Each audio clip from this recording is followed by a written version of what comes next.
Hi, my name's Al and today I'm going to show you how to bleed your Avid Elixir brakes. Before we start bleeding the brake, there's a couple of things that we need to do. We need to get the wheel and the pads out of the way, because if we get fluid on them, they're going to need cleaning, or in the case of the pads, they'll be ruined.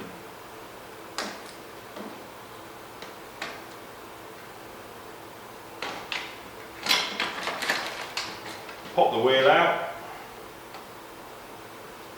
take the pads out, you just remove a small circlip and undo the retaining pin here.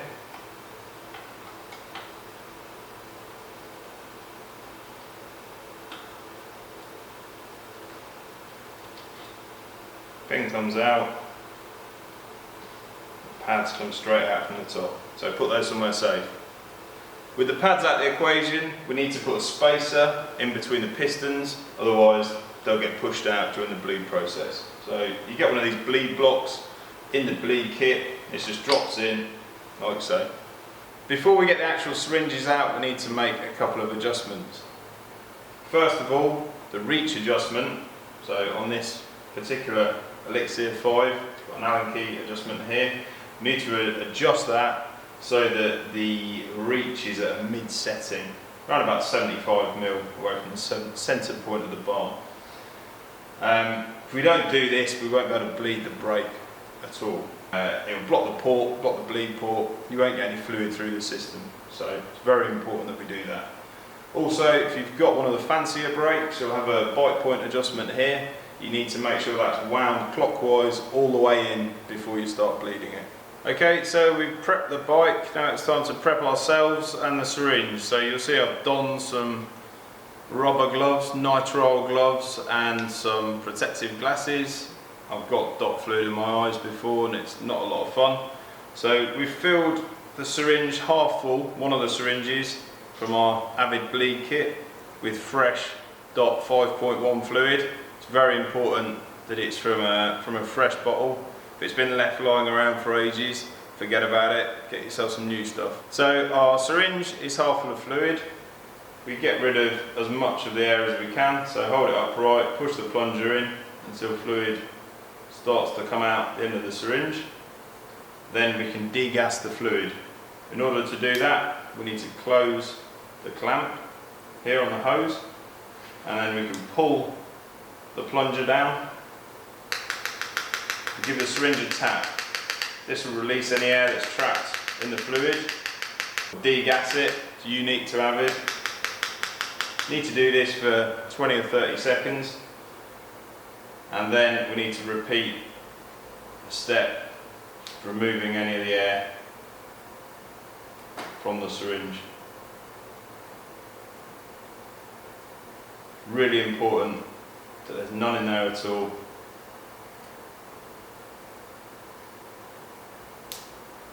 There we go, so that's our syringe prepared. We're now ready to attach our syringe to the caliper. So we're bleeding the rear brake here, obviously, to remove the bleed screws, little grub screw out of here. Just have a little O-ring on it. Put that somewhere safe. And then you can screw our half-filled syringe into place. Open the clamp. Next up, we need to secure the lever blade to the bar. Best thing for this is an old toe strap if you've got one, but you can use a laggy band or a zip tie. Next up, we are removing any air from the caliper. In order to do this, we need to pull the plunger up. This creates a vacuum, and we give the air a helping hand out of there by tapping the caliper with a non-marring object such as a wooden handle of a hammer.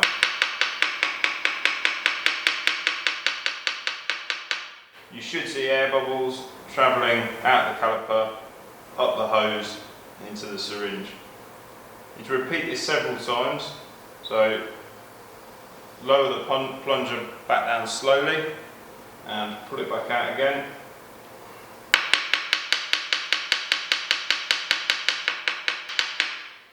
Repeat this until no more air bubbles are coming out of the caliper and into the hose there.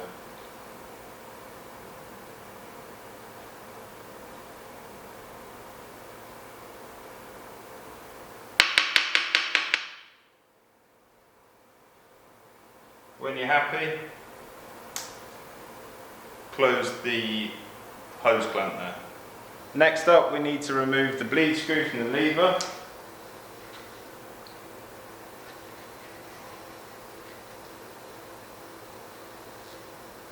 Put that somewhere safe.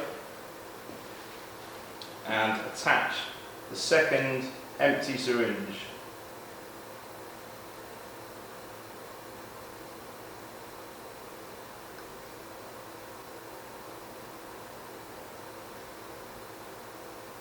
Once that's in there, you can open the hose clamp and release the lever blade. Next, we are transferring the fluid from the caliper syringe into the lever syringe. So we need to undo the clamp on the caliper syringe, hold them both upright and push the fluid through the system. Keep going until most of the fluid has been transferred, and whatever you do, don't go all the way because there'll be air in there and you'll defeat the whole object of bleeding your brake in the first place. First off, clamp the lever syringe, then the caliper syringe. We're done with the syringe at this end, the caliper, so we need to unscrew it and fit the bleed screw back into place. Nip that up, and using water, give the caliper a good dousing, and that will make safe any dot fluid. To finish off at the lever end, we need to open the hose clamp, pull up the plunger, hold it in place, and then flick the lever to agitate any bubbles out of the lever and into the syringe.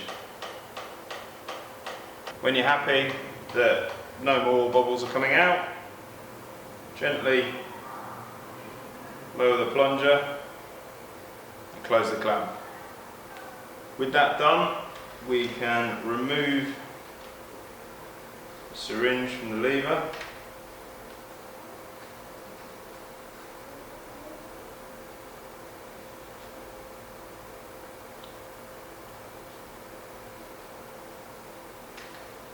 And refit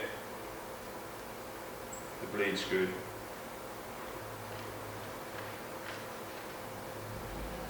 With that nipped up, just need to douse the lever with water, get rid of any dot fluid, give it a wipe, and that's the bleed complete. With the brake bled, all that remains to be done is to refit the pads. So remove your bleed block, your pads, insert them from above, slide the pin in,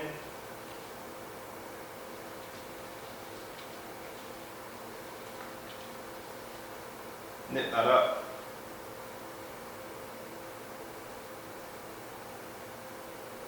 replace the circlip,